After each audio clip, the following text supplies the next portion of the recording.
Beloved friends, good morning.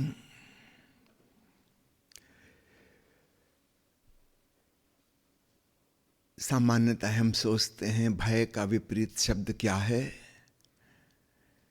तो मन में ख्याल आता है बहादुरी, साहस, हिम्मत। ओशो ने एक बड़ी अनोखी बात बताई। उन्होंने कहा भय का विपरीत है प्रेम। और जैसे प्रकाश का अभाव अंधकार है, वैसे ही प्रेम का अभाव भय है। और भय से अगर मुक्त होना है तो हम अधिक से अधिक प्रेमल बने। यह बिल्कुल एक नई बात है जो ओशो ने खोली, एक नया मनोवैज्ञानिक सत्य। और इसके प्रमाण हम अपनी जिंदगी में देख सकते हैं। जिस व्यक्ति से हमें घृणा है, उसकी मौजूदगी में हम भयभीत होते हैं, हम डरते हैं, हम उससे बचना चाहते हैं, उससे दूर होना चाहते हैं, या वो हमसे दूर हो जाए। उसकी मौजूदगी हमें पसंद नहीं। हम रिलैक्स नहीं हो पाते उसकी मौजूदगी में। हम तनावग्रस्त हो जाते हैं, परेशान हो जाते हैं, बेचैन हो जाते हैं।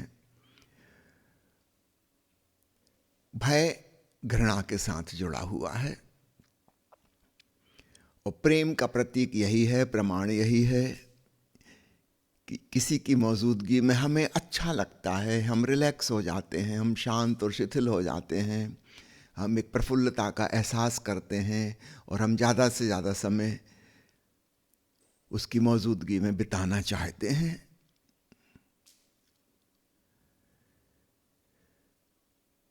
तुलसीदास ने कहा है, भय बिन होए न प्रीति। डर के बिना प्रेम नहीं हो सकता। इससे ज़्यादा गलत कोई बात हो नहीं सकती। 100% गलत। जिसके साथ हमें डर लग रहा है, उससे कैसे प्रीति होगी? जिससे हम भयभीत हैं, उससे कैसे प्रेम होगा? सैकड़ों सालों से तुलसीदास की बात सुनते चले आ रहे हैं करोड़ों करोड़ों लोग। किसी ने ऑब्जेक्शन नहीं उठाया कि बात तो बिल्कुल गलत है, ये तो हो ही नहीं सकता कभी। जहां भय है वहां प्रेम नहीं हो सकता। अब अपने जीवन के ताने बाने को हम समझें, किस प्रकार से हमारा परिवार, समाज, शिक्षा, अर्थव्यवस्था, राजनीति व्यवस्था, जितनी भी व्यवस्थाएं हैं दुनिया की, सब भय पर आधारित हैं, डराने पर आधारित हैं। और इसलिए हमारे जीवन से प्रेम नष्ट हो जाता है। हर बच्चे के पास अद्भुत प्रेम की क्षमता होती है। वह उस प्रतिभा को लेकर आता है, सहज लगाव उसके भीतर होता है। धीरे धीरे धीरे जिनसे प्रेम था वही लोग उसको डराते हैं। माता पिता डराते हैं, धमकाते हैं अपनी बात मनवाने के लिए। वो माता पिता से डरने लगता है। परिवार के अन्य लोग डराते धमकाते हैं। फिर स्कूल जाएगा, वहाँ शिक्षक डराएंगे धमकाएंगे। फिर समाज की व्यवस्था डरा धमका रही है, ऐसा करो वरना ये दंड मिलेगा, ऐसा करो तो ये रिवार्ड मिलेगा, पुरस्कार मिलेगा। वो भी भय का विपरीत है। जब हम किसी चीज के लिए लोभ पैदा करते हैं, अगर बच्चा भयभीत किए जाने पर नहीं मानता माता पिता की, तो वो क्या करें? फिर वो प्रलोभन देंगे। समझो वो कह रहे थे कि पढ़ो, होमवर्क करो, और वो नहीं कर रहा, तो पहले डांटेंगे, डपटेंगे, पिटाई करेंगे। इससे भी नहीं पढ़ता, अब प्रलोभन देंगे कि बेटा तुम कह रहे थे ना साइकिल खरीदना है, अगर इस बार 90% नंबर आ गए तो साइकिल खरीद देंगे। अब उसको पढ़ाई में तो कोई रुचि नहीं है, मगर साइकिल में रुचि है। अब बेचारा लोभ के चक्कर में फंसा। ये डराने का एक दूसरा ढंग है, प्रलोभन देना। फिर समाज व्यवस्था भी उसी से चलती है। समाज के अनुसार जीवन जियोगे, उनकी बातें मान के चलोगे तो आपको भारत रत्न पुरस्कार मिलेगा, पद्मश्री अवार्ड मिलेगा, सम्मान होगा, और नहीं मानी तो फिर जेल खाने हैं, दंड मिलेगा। फिर कुछ लोग हैं इससे भी नहीं मानते, कितने अपराधी जेलों में बंद हैं, वो नहीं मानने वाले। फिर धर्मगुरुओं ने तरकीब खोजी कि इन लोगों के साथ क्या करें जो बिल्कुल सुनते ही नहीं, ना हमारे प्रलोभन के चक्कर में पड़ते, ना डर के चक्कर में पड़ते। फिर इनके लिए उन्होंने कल्पना की कि एक ईश्वर है, एक अदृश्य व्यक्ति, महाशक्तिशाली, सर्वव्यापी, सब कुछ जानने वाला, और तुम्हारी एक एक चीज वो देख रहा है, वो आकाश में ऊपर, तुम्हारे हर कर्म का हिसाब किताब रख रहा है, और अगर तुमने उसकी आज्ञा नहीं मानी, उपदेश नहीं सुने, फिर नरक मिलेगा। जेल का और बड़ा रूप, क्योंकि जेल में कितनी सजा दोगे किसी को, एक लिमिट है, सीमा है। वो काल्पनिक जो जेल है वो गजब का है, वहाँ कड़ाहे जल रहे हैं, उसमें पकौड़ों की भांति भूने जाओगे मगर मरोगे नहीं। भांति भांति के कष्ट होंगे, कीड़े मकोड़े शरीर में छेद बना के यहाँ से वहाँ घुस रहे हैं, निकल रहे हैं, मरोगे पर नहीं। बस नरक में एक खूबी एक, मर नहीं सकते आप। अग्नि में जला हो जाओगे, धुआं धुआं हो रहा है। अब तो अपने पास उदाहरण भी है पॉल्यूशन का, जितना दिल्ली में है इससे भी 10 गुना ज़्यादा। ये छोटा नरक तो यहाँ बन गया है, एक महानरक और है, जहाँ सब प्रकार की यातनाएं दी जाएंगी। यमदूत कोड़े मार रहे हैं, और एंडलेस है वो। यहाँ हमने जो जेली व्यवस्था बनाई उसमें तो एक लिमिट है, कितनी साल की सजा मिलेगी, किस काम के लिए, पर वहाँ पर अनंत काल तक कष्ट ही कष्ट भोगने पड़ेंगे। दहशत पैदा करने का उपाय। और फिर वहाँ भी प्रलोभन, अगर धर्मगुरुओं की बात मान के चले, नैतिक जीवन का पालन किया, तो फिर स्वर्ग है तुम्हारे लिए, और वहाँ सब प्रकार के सुख। यहाँ जिन जिन चीज़ों की मना की थी कि ये नहीं करना, ये नहीं करना, ये नहीं, वहाँ पे सब खुले आम। यहाँ कहा था शराब नहीं पीना, और वहाँ चश्मे बह रहे हैं, झरने शराब के। पीना क्या, उसी में नहाओ, उसी में डूबो, छोटे छोटे पैक बना के क्या पीना। ये सब पुरस्कार मिलेंगे। मैंने सुना है एक मुसलमान स्त्री, मुल्ला नसरुद्दीन की पत्नी, नसरुद्दीन से पूछ रही थी कि धर्म ग्रंथों में वर्णन है कि पुरुषों को मरने के बाद स्वर्ग में जो पुण्यात्मा है उनको 72 हूर मिलेंगी, तो महिलाओं के लिए क्या व्यवस्था, हम भी पुण्य का जीवन जी रहे हैं। नसरुद्दीन को गुस्सा आ गया, धर्म ग्रंथ में कोई वर्णन ही नहीं है कि महिलाओं को क्या मिलेगा। उसने कहा बंदर मिलेंगे, बंदर।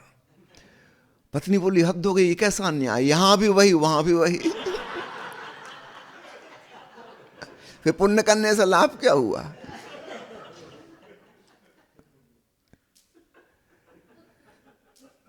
हमने प्रलोभन दिए कि हमारी बात मानो,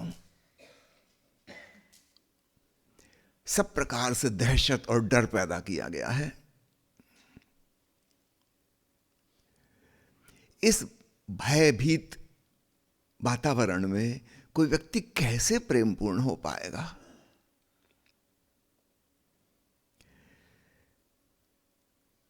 याद रखिए, समाज कब सुधरेगा पता नहीं। ये तथाकथित धर्म के संगठन कब विदा होंगे दुनिया से, वो सौभाग्य का दिन निकट तो नहीं लगता। ऐसे ही चलता रहेगा। यही शिक्षा प्रणाली,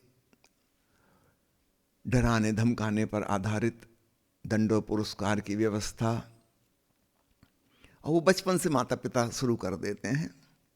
माता पिता की बात मानो तो चॉकलेट मिलेगी, नहीं मानो तो चांटा मिलेगा। डर, इस डर से बस इतना ही होता है कि माता पिता के प्रति प्रेम नष्ट हो जाता है, और कुछ नहीं होता। शिक्षकों के प्रति सम्मान खत्म हो जाता है। ये भयावह प्राणी राक्षस जैसे लगते हैं। मैंने सुना है एक वृद्ध महिला यूरोप में अपने बेटा बहू के घर गई, पहली बार ही वहाँ गई थी। उसने देखा उसका जो पोता है 5 साल का, वो डाइनिंग टेबल पर बैठा है, उसको खाने का तमीज ही नहीं है। वो सभ्य अंग्रेज महिला, उसने अपने पोते से कहा कि तुम कैसे खाना खा रहे हो, तुमको फोर्क पकड़ना भी नहीं आता, वो चाकू से तुम काट भी नहीं रहे, और चम्मच उल्टी तरफ से पकड़े हो, क्या तुमने अपने माता पिता को खाना खाते हुए नहीं देखा? 5 साल का बच्चा बोला, दादी देखा है, बहुत देखा है खाना खाते हुए, और सब कुछ करते हुए भी देखा है। तो दादी ने पूछा, तुमने कोई सबक ग्रहण नहीं किया, शिक्षा ग्रहण नहीं की? उसने किए ग्रहण, यही कि कभी शादी मत करना बेटा। माता पिता के जिंदगी को देखकर बच्चों को एक ही बात समझ में आती है कि इन लोगों ने भारी गलती की है, ये गलती ना करें दोबारा, इससे बच जाएं तो भला।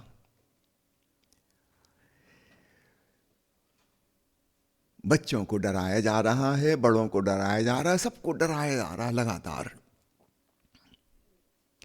और इस भय वाले वातावरण में फिर प्रेम उत्पन्न नहीं हो सकता। ओशो ने वर्णन किया है किसी प्रवचन में कि उनकी छोटी उम्र थी और हमारे गांव से दूर एक जगह है सोकलपुर, वहाँ पर नर्मदा नदी और शक्कर नदी का संगम होता है, वहाँ हर साल मेला भरता है, 1 महीना वो मेला चलता है। तो ओशो वहाँ मेला गए, घर में बता के नहीं गए। गए तो सोच के थे कि 1 दिन के लिए, रात तक वापस लौट आएंगे, लेकिन वहाँ इतनी इंटरेस्टिंग चीज़ें हो रही थी उस उम्र के लिए। और ओशो को सबसे ज़्यादा शौक था जादू देखने का, वहाँ खूब जादूगर, तो मुख्य रूप से जादूगरों की वजह से ओशो फिर 3 दिन रुक गए कि सारे जादू देख के ही जाएं, उनकी ट्रिक समझ के जाएं। 3 दिन बाद जब लौटे तो स्वाभाविक रूप से जो होना था, पिताजी ने एक थप्पड़ मारा और फिर पूछा कहाँ गए थे। ओशो ने कहा, आपने दंड पहले ही दे चुके, इसलिए अब आपको पूछने का अधिकार नहीं है, पहले पूछना था, अब मैं इसका उत्तर नहीं दूंगा, और आपको पता ही है मैं कहाँ गया होऊंगा, सबको पता है, अंदाज आपको है। उनका पूछ के क्यों नहीं गए? ओशो उनका, आप बताइए, मैं अगर पूछ के जाता कि 3 दिन के लिए मेला जाऊंगा स्कूल छोड़ के, आप जाने देते? बोले नहीं। बोले क्लियर, इसीलिए नहीं पूछा क्योंकि मुझे जाना था और पूछ के अनुमति मिल ही नहीं सकती। या तो आप आगे के लिए गारंटी करो कि मैं जो भी पूछूंगा आप उसमें हाँ कहोगे, मैं पूछ के जाऊंगा, बता के जाऊंगा, लेकिन मुझे पता है आप इनकार करोगे, मैं कैसे पूछ सकता हूं? उनका, आप सजा देने के लिए स्वतंत्र हैं, आप और थप्पड़ मार लीजिए, पर याद रखिए आप मुझे नहीं मार रहे हैं, आप वो पिता पुत्र के बीच में जो प्रेम था आप उसको मार रहे हैं। फिर आप उम्मीद नहीं करना, आप बलशाली हैं, मैं छोटा हूं, आपकी नजरों में मैंने गलती की है, आप मारिए, लेकिन आप प्रेम को मार रहे हैं, मुझे नहीं। पिताजी चौंके। उसके बाद उन्होंने कभी कोई सजा नहीं दी, कभी किसी चीज पे नहीं डांटा, ये आखिरी सजा थी। और ओशो ने जो बात कही बहुत स्मरणीय है कि आप मुझे नहीं मार रहे हैं, आप हमारे बीच में जो प्रेम है आप उसको मार रहे हैं।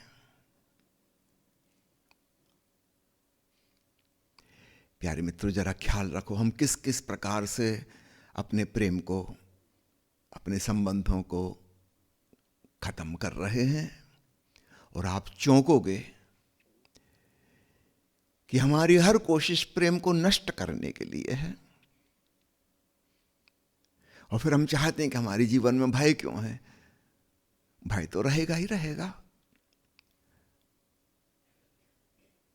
तो ओशो की यह क्रांतिकारी बात बहुत महत्वपूर्ण है कि भय और प्रेम एक दूसरे के विपरीत हैं।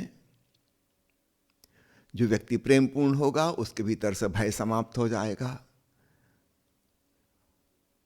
और तुलसीदास ने बिल्कुल 100% गलत कहा है कि भय बिन होए ना प्रीति। जिससे हमें डर लगता है उससे हम प्रेम कर ही नहीं सकते, असंभव बात है। अब मजबूरी में दिखावा करना पड़े वो एक अलग बात है, लेकिन वो कोई प्रेम थोड़ी है, वो तो बिल्कुल पाखंड है। तो थोड़ा चौंकें, जागें, अपने आसपास अपने संबंधों में तलाशें किस प्रकार से प्रेम नष्ट हो गया है, और कृपा करके आगे से उन तरकीबों का इस्तेमाल करना बंद करें। सबसे महत्वपूर्ण बात, क्या आप लोगों को डरा रहे हैं?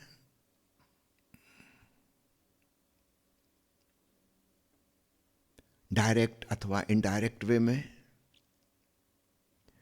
फिर आपको प्रेम नहीं मिल सकेगा। हाँ, ऊपर का दिखावटी दिखावटी कुछ पाखंड चलता रहेगा, और भीतर भीतर चूंकि आपको पता है कि यह नकली है, दिखावटी है, भीतर भय बना ही रहेगा। आप रिलैक्स नहीं हो सकते, आप तनावग्रस्त रहेंगे। सारी दुनिया में 99.999% स्थिति परिवारों की ऐसी है कि परिवार यानी आपस में एक दूसरे को डराने वाले लोग।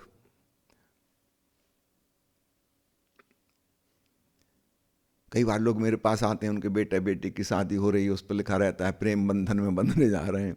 मैं कहता हूँ इसमें एक शब्द गलत है, प्रेम बंधन नहीं, भय बंधन। अभी जिंदगी भर एक दूसरे को डराते रहेंगे। प्रेम स्वतंत्रता होता है, बंधन नहीं होता। और जैसे ही हमने बंधन डालने की कोशिश की, अर्थात हम दूसरे को गुलाम बनाने के लिए मजबूर कर रहे हैं, प्रेम नष्ट हो जाएगा। अगर था तो नष्ट हो जाएगा। कई लोग कहते हैं प्रेम विवाह इतने असफल क्यों होते हैं? क्योंकि आदमी तो वही पुराना है। क्षणिक रूप से किसी से प्रेम हो गया था, लेकिन आने वाले कुछ हफ्तों में हनीमून से वापस लौटते लौटते सब प्रेम नष्ट हो जाएगा। हफ्ता भी मैं लंबा ही कह रहा हूं, 1-2 दिन में ही खत्म हो जाएगा सब खेल। अहंकार आ जाएगा, मालिकियत की भावना आ जाएगी, पजेशन की भावना, जैसे दूसरा तुम्हारा खरीदा हुआ गुलाम है, अब तुम अपनी मर्जी से उसको चलाओ, अपनी पसंद नापसंद के अनुसार उसको जीने को मजबूर करो, जब तक वो गाना गाना सीख ना जाए कि जो तुमको हो पसंद वही बात कहेंगे, तुम दिन को कहो रात तो हम रात कहेंगे। पर याद रखना, ये जो व्यक्ति ऐसा गीत गा रहा है, ये आपको प्रेम नहीं करता, ये सख्त नफरत करता है।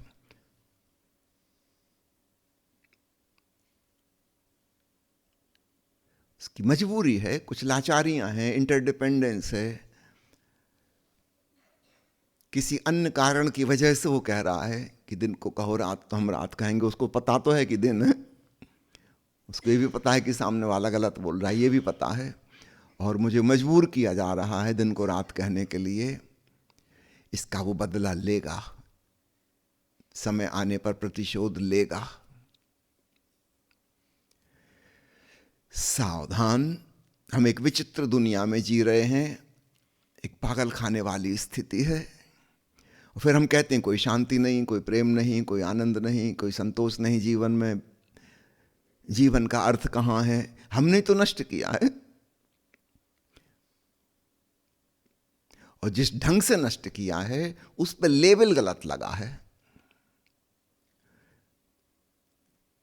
वो सारी तरकीबें भयभीत करने की तरकीबें हैं। दूसरे को डरा के रखो, कपा के रखो, झुका के रखो, और लेबल उस पर लगा है प्रेम का। तो कंटेनर पे कुछ लिखा है, भीतर कंटेंट कुछ है। अमृत की शीशी है, उसमें जहर रखा है। लेकिन हम लोग लेबल से इतने प्रभावित होते हैं कि मानते जो लिखा है वही होगा। इस प्रकार हम अपनी जिंदगी को जहरीली कर लेते हैं और दूसरों की भी कर देते हैं। और चूंकि सभी लोग ऐसा कर रहे हैं तो पता ही नहीं चलता, पूरी भीड़ उसी ढंग से जी रही है। एक और महत्वपूर्ण बात कहना चाहूंगा, प्रेम नष्ट करने का उपाय समझ लीजिए ताकि उससे बच सकें। एक सम्राट था, थोड़ा सिरफिरा। उसने तय किया कि अपने राजमहल में एक अतिथि भवन बनवाएगा, एक बहुत सुंदर गेस्ट हाउस, ताकि जो भी मेहमान कभी आते हैं तो बहुत सुख सुविधा से रह सकें। तो थोड़ा सनकी था। उसने उस राज्य के जो उस समय के आर्किटेक्ट और इंजीनियर थे, शिल्पकला के विशेषज्ञ, उनकी मीटिंग बुलाई और कहा कि एक ऐसा अतिथि भवन बनाना जिसमें किसी को कष्ट ना हो। तो पूरे राज्य के लोगों की डाटा इकट्ठी करो, लंबाई कितनी है, चौड़ाई कितनी है, वजन कितना है, उसका एवरेज निकालो, कैलकुलेट करो, उस हिसाब से सब चीज़ें बनेंगी एवरेज स्टैंडर्ड की। कोई 6 महीने लगे, लेकिन ये काम किया गया राजा की आज्ञा। और फिर उनको नाप जोख के उस एवरेज स्टैंडर्ड के हिसाब से महल बना, उसके दरवाजे बने, खिड़कियाँ बनी, पलंग हुआ, सब चीज़ें रेडी हो गई। फिर मेहमानों का आगमन कभी कभी होता था। कोई 2-3 महीने में धीरे धीरे समझ में आया कि जो भी व्यक्ति राजमहल में गेस्ट के रूप में गया वो कभी वापस नहीं लौटा। तो हो क्या रहा है, कहाँ गए वे लोग? तब धीरे धीरे कुछ जासूसों से खबर मिली कि जब वो मेहमान आते हैं तो सम्राट बहुत स्वागत करता है, बहुत प्रेम और आदर उनको देता है और ले जाता है उस विशेष अतिथि भवन में जो उनके लिए बनाया गया है। अक्सर तो वहीं मुसीबत खड़ी हो जाती है। समझो वो आदमी थोड़ा लंबा था दरवाजे से, वो झुक के जाने लगा। सम्राट ने कहा, रुको, तुम सही आदमी नहीं हो, क्योंकि हमारा महल तो एकदम स्टैंडर्ड है, इसमें तो कोई भूल चूक हो नहीं सकती। तुम जरूरत से ज़्यादा लंबे हो, तो तुम्हारी लंबाई कम करवाएं पहले। तो राजा के सैनिक तलवार लिए वहाँ खड़े रहते थे, उस आदमी को पकड़ लिया जाता। और राजा बहुत ही प्रजातांत्रिक था, वो कोई तानाशाही नहीं करता था, वो पूछ के ही करता था, डेमोक्रेटिक ढंग से। बोलो, सिर की तरफ से छोटा करें कि पैरों की तरफ से? फ्रीडम लवर इसको कहते हैं। पर किसी भी हाल में चाहे सिर काटो चाहे पैर काटो, वो आदमी खत्म हो जाता था। कई बार ऐसा हुआ कि कोई आदमी छोटा था, पलंग पे उसको लेटाया तो देखने में अच्छा नहीं लग रहा था वो, कि पलंग तो अपना स्टैंडर्ड है, ये आदमी छोटा, इतना बेहुदा लग रहा है। तो पहलवानों को बुलाया जाता, उसको ट्रैक्शन देते, कोई उसका सिर पकड़ के खींच रहा है, कोई पैर पकड़ के खींच रहा है। इस खींचतानी में प्राण निकल जाते हैं। लेकिन जब पलंग पर सो तो सुंदर लगना चाहिए ना, सुडौल। ये आदमी सही नहीं है, कोई ज़रूरत से ज़्यादा मोटा है तो आउट ऑफ प्रोपोर्शन लग रहा है पलंग पे, तो उसको पिचकाने की कोशिश की जाती। बड़े बड़े पहलवान खड़े हैं और कोई पतला है, वो भी अच्छा नहीं लगता। भाई जैसा पलंग है उसके हिसाब से अच्छा लगना चाहिए ना, एक रेशियो में उसको फुलाया जाता। हर हाल में आदमी मर जाता। हमको हंसी आएगी इस पागल की कहानी सुन के। अब गौर करना, हमारे मन में भी एक पागल राजा बैठा हुआ है, उसका नाम है हमारा मन, हमारा अहंकार। और उसने कुछ स्टैंडर्ड फिक्स कर रखे हैं। उसने किसी से विशेषज्ञों की सलाह भी नहीं ली, वो खुद ही महान विशेषज्ञ, उससे बड़ा कोई ज्ञानी नहीं है। और उसने तय कर रखा है पति कैसा होना चाहिए, पत्नी कैसी होनी चाहिए, संतान कैसी होनी चाहिए, भाई कैसा होना चाहिए, पड़ोसी कैसा होना चाहिए। हर चीज़ का हमारे पास नाप जोख है, कैसा होना चाहिए। मज़े की बात है, इस चौखट में आज तक कोई फिट नहीं बैठा और हम उस आदमी के अगेंस्ट हो जाते हैं कि वो सही नहीं है। आपको कैसे पता चला कि कोई आदमी गलत है?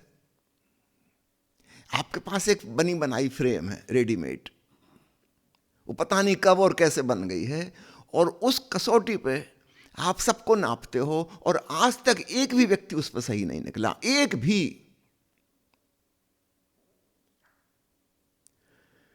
और दूसरों की तो छोड़ो, आप खुद भी उस कसौटी पर सही नहीं बैठते। और इसलिए हम खुद के प्रति भी एक अपराध बोध, एक गिल्ट फीलिंग से भरे रहते हैं। दुनिया में और तो कोई सही है ही नहीं, और अंत में समझ में आता है कि मैं भी सही नहीं हूं। ऐसे जीवन में कैसे प्रेम उत्पन्न होगा जहां सब जगह गलतियां ही गलतियां, गलतियां ही गलतियां नजर आ रही हैं? हर आदमी में हमें खोट नजर आ रही है। लगाव कैसे होगा? जहां गलतियां हैं वहां तो घृणा होगी, और कुल मिला के हम आत्मघृणा में भी पड़ जाएंगे, सेल्फ हेट्रेड।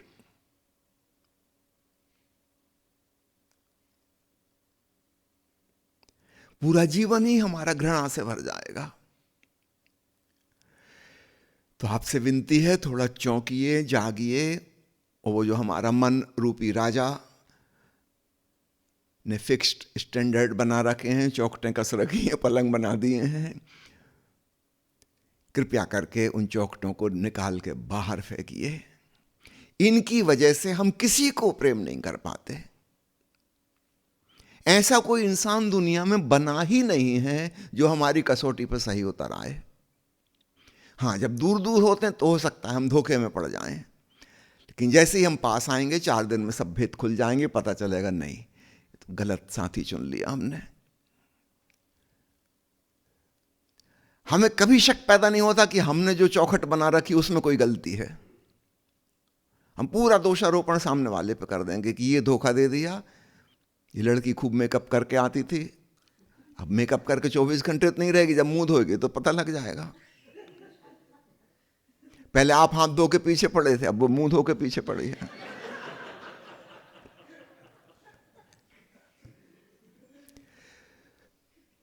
दूर दूर से हम मेकअप के चक्कर में आ गए, लेकिन जैसे ही पास आएंगे हमें पता चलेगा कि ये तो सही व्यक्ति नहीं है।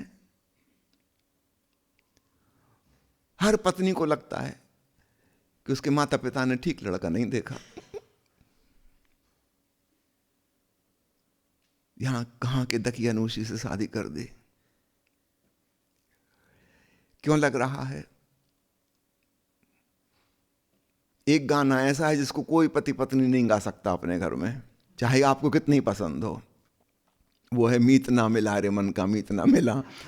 यद्यपि दिल से यही भाव उठता है, कहां फंस गए, मगर आप कह नहीं सकते, गा भी नहीं सकते।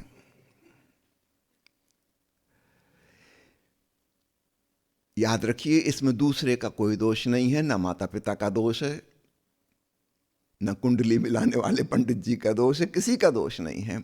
आपके मन में एक धारणा है, एक फ्रेम है, वो आपको परेशान कर रही है, किसी के प्रति प्रेम पूर्ण नहीं होने देती, प्रत्येक से नफरत पैदा करा देती है, और आप उसको बड़ी सहेज कर रखते हो।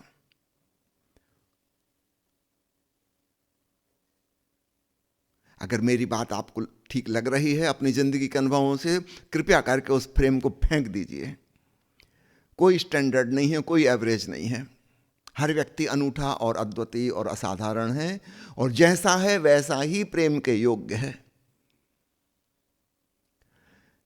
यदि आप बेशर्त प्रेम करने को तैयार हो तो ही प्रेम हो सकता है, शर्तों के साथ प्रेम हो ही नहीं सकता। और शर्तों से मेरा मतलब वही राजा वाली फ्रेम, हमारी कंडीशंस, इनको पूरा करने वाला व्यक्ति आज तक दुनिया में ना था, ना अभी है 8 अरब लोगों में, और ना भविष्य में कभी होगा।